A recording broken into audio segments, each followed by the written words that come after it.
Friends, இன்றைக்கு கர்த்தர் நமக்கு கொடுத்திருக்கிற வாக்குத்தத்தமான வசனம் பிரசங்கி 7:8. ஒரு காரியத்தின் துவக்கத்தை பார்க்கிலும் அதன் முடிவு நல்லது. பெருமை உள்ளவனை பார்க்கிலும் பொறுமை உள்ளவன் உத்தமன். ஃப்ரெண்ட்ஸ், நம்ம இப்போ இந்த வசனத்தின் மூலமாக ஒரு கதையை கேட்டு தியானிக்கலாமா? பிரீத்தாவுடைய அம்மாவுக்கு ரொம்பவே மனக்கவலை அதிகமாச்சு. எதுக்கு அப்படின்னா, தன்னுடைய பக்கத்தில் இருக்கிற சொந்த பந்தங்களுக்கு, இன்னும் அவளுடைய ஃப்ரெண்ட்ஸு எல்லாருக்குமே திருமணம் முடிஞ்சிட்டு, ஆனால் பிரீத்தா மட்டும்தான் இன்னும் தனிமையிலே இருக்கிறா. கடவுள் ஏன் நம்மளுடைய ஜெபத்தை கேட்கவே மாட்டேங்கிறாருன்னு சொல்லி கண்ணீர் வடித்தாங்க. அப்போ பிரீத்தா சொன்னா, அம்மா, கடவுள் எப்போவுமே எனக்கு பெஸ்ட்டு தாம்மா தருவாங்க. அதனால் பெஸ்ட்டு தரணுன்னா கொஞ்சம் பொறுமையாக தாம்மா இருக்கணும். ஏன்னா நல்லதுக்கு மட்டும்தாம்மா ரொம்பவே மெதுவாக நடக்கும். ஆனால் கெட்டது உடனே நடந்துடும். அதனால் எதுலேயுமே கொஞ்சம் பொறுமையாக அவசியம் வேணுமா அப்படின்னு சொன்னான். அப்போது அவங்க அம்மா சொன்னாங்க, சரி பிரீத்தா, உன் பக்குவம் எனக்கு வரமாட்டேங்குது.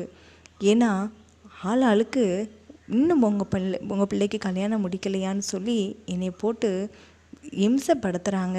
எவ்வளோ கஷ்டமாக இருக்குது தெரியுமா அப்படின்னு சொன்னதும் பிரீத்தா சொன்னால், இங்கே பாருங்கம்மா, நீங்கள் ஒரே பதில் சொல்லுங்கள், எல்லாமே கர்த்தர் பார்த்துக்கிடுவார்னு சொல்லுங்கள். நீங்கள் ஏம்மா தேவையில்லாமல் கவலைப்படுறீங்க?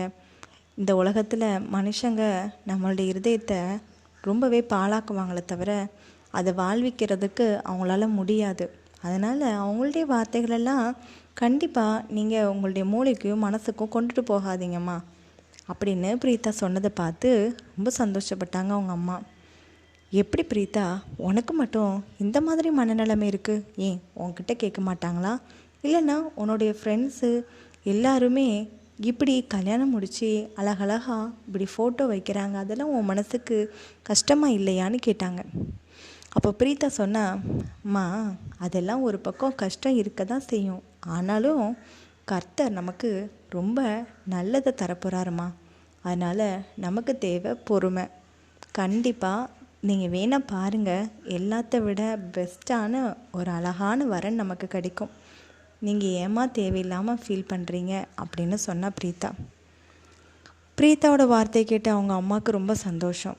சரி, என் பொண்ணு சொன்ன மாதிரியே இந்த வார்த்தைகள் எல்லாம் கடவுள்கிட்ட நம்ம ஒப்பு கொடுப்போம். அவள் நம்பிக்கை நல்லபடியாக முடிவடையட்டும்னு வேண்டிக்கிடுவோன்னு சொல்லி ஒவ்வொரு காரியமாக பார்க்கும்போது, என்னம்மா நீ இப்படி சொன்ன, ஆனால் ஒவ்வொரு காரியத்தையும் நம்ம துவக்கும் போதெல்லாம் இந்த மாதிரி பயங்கரமாக வந்து முடியுதே அப்படின்னு சொன்னாங்க.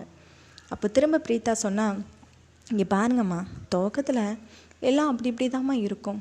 ஆனால் கடைசியில் வந்து பாருங்கள், ரொம்ப சூப்பராக கடவுள் நடத்துவார் அப்படின்னு சொல்லிட்டு அமைதியாக இருந்தா பிரீத்தா. அப்போது அவங்க அம்மா சொன்னாங்க, இங்கே பாருமா, பக்கத்து வீட்டில் உள்ளவங்க அவங்களுடைய பிள்ளைக்கு திருமணம் முடிச்சிட்டாங்கன்னு சொல்லி இப்போ அந்த பிள்ளைக்கு அழகாக ஒரு குழந்தை பிறந்திருக்குன்னு சொல்லி என்கிட்ட காமிச்சு ரொம்பவே பெருமை அடிக்கிறாங்க.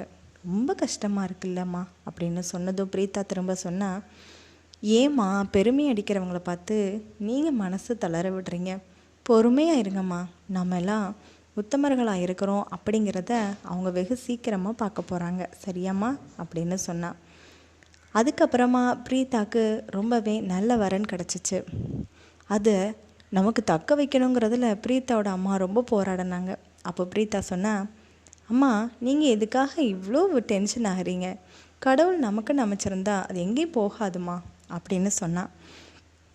அதுக்கப்புறமா அவங்களுடைய இருதயம் ரொம்பவே அமைதியாக ஆரம்பிச்சிச்சு. அதுக்கப்புறம் நல்லபடியாக திருமணம் முடிஞ்சிச்சு. ரொம்பவே சந்தோஷமான வாழ்க்கை பிரீத்தாக்கு. ஆனால் அவங்களுக்கிட்ட இந்த மாதிரியான பெருமை அடிக்கிறவங்களும் இப்படி எல்லாரும் கேட்டு கேட்டு அவளை கஷ்டப்படுத்தினதும் அவங்களுடைய பிள்ளைகளுடைய வாழ்க்கையில் கொஞ்சம் ஒரு விதமான காரியங்கள் அவங்களுக்கு கஷ்டத்தை கொடுத்துச்சு.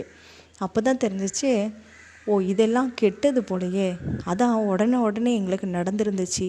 இப்போ பாரு, இப்போ தானே எல்லாரோட குட்டும் தெரியுதுன்னு சொல்லி அதையும் பேச ஆரம்பித்தாங்க.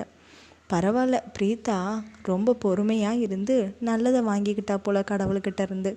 நாங்கள் தான் கொஞ்சம் அவசரப்பட்டுட்டோம் அப்படின்னு சொல்லி தங்களுக்குள்ளேயே எல்லாரும் மௌனமாக ஆரம்பித்தாங்க. அதுக்கப்புறம் பிரீத்தாவுடைய கர்த்தர் தான் ரொம்ப பெரிய ஆளுன்னு சொல்லி இயேசுவை உயர்த்த ஆரம்பித்தாங்க. ஃப்ரெண்ட்ஸ், இந்த கதை கேட்டிங்களா? இதே மாதிரி நம்மளுடைய வாழ்க்கையில் என்னடா இது, நம்ம வாழ்க்கையில் இன்னும் நல்லதே நடக்க மாட்டேங்கன்னு நம்ம நினைக்கும் போது நல்லது எப்போவுமே மெதுவாக தான் நடக்கும். ஆனால் கெட்டது மட்டும்தான் நமக்கு உடனுக்குடன் கிடைக்க ஆரம்பிக்கும். அதனால் எதிலேனாலும் பொறுமையாக இருப்போம். கண்டிப்பாக கர்த்தர் நல்லது செய்வார். கர்த்தர் உங்களை ஆசீர்வதிப்பாராக. ஆமீன்.